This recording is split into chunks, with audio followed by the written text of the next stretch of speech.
1,00,000 సంతకాల సేకరణ అని రంజిత్ ఓఫీర్ గారు ఈ పనికి పూనుకున్నారు. సంతోషం.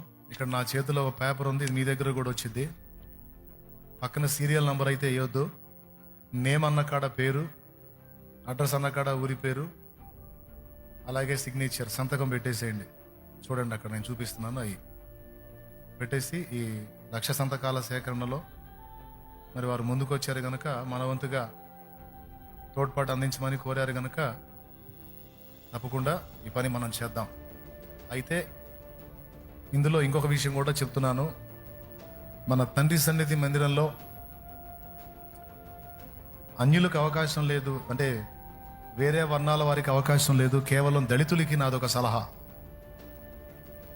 నేను చెప్పే ఈ ఆలోచన దయచేసి దళిత బిడ్డలు ఎంతమంది అయితే ఉన్నారో వారు కొంచెం ఆలోచన చేసి ఈ ప్రయత్నం కూడా చేయాలి. ఇది కూడా వినండి. అదేంటంటే ఇలాంటి అర్జీలే రాష్ట్ర వ్యాప్తంగా 2 తెలుగు రాష్ట్రాల్లోనూ దళిత బిడ్డలు ఇలాంటి అర్జీలే నేను చెప్పే పద్ధతిలో కూడా ప్రయత్నిస్తే బాగుంటుందని నా అభిప్రాయం.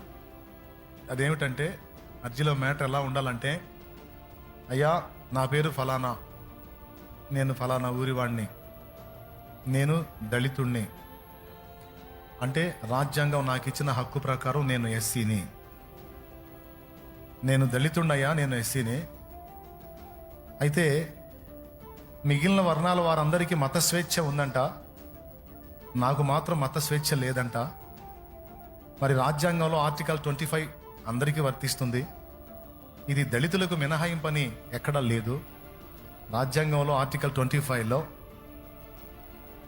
అన్ని వర్ణాలతో పాటు దళిత వర్ణం కూడా, దళితులు కూడా ఆర్టికల్ 25 వర్తిస్తుంది. అంటే అంతరాత్మ ప్రబోధానుసారం భారతదేశంలో ఏ పౌరుడైనా తనకిష్టం వచ్చిన మతాన్ని అవలంబించవచ్చు, ఆచరించవచ్చు, ప్రచారం చేసుకోవచ్చు. ఇది ఆర్టికల్ 25లో రాయబడిన విషయం గనుక మరి మిగిలిన వర్ణాల వారికి,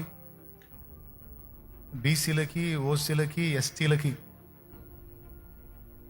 బీసీలకి, ఓసీలకి, ఎస్టీలకి వాళ్ళకి ఇష్టం వచ్చినటువంటి మతాన్ని అవలంబించేటువంటి మత స్వేచ్ఛ వారికి ఉందట. దళితుడైనందుకు, ఎస్సీనైనందుకు నాకు మాత్రమే మత స్వేచ్ఛ లేదట. అయ్యా దయచేసి దళిత బిడ్డనైనా నాకు, ఎస్సీనైనా నాకు కూడా నాకు ఇష్టం వచ్చిన మతాన్ని అవలంబించడానికి మత స్వేచ్ఛను ఇవ్వండి అని అర్జీలు పోవాలి.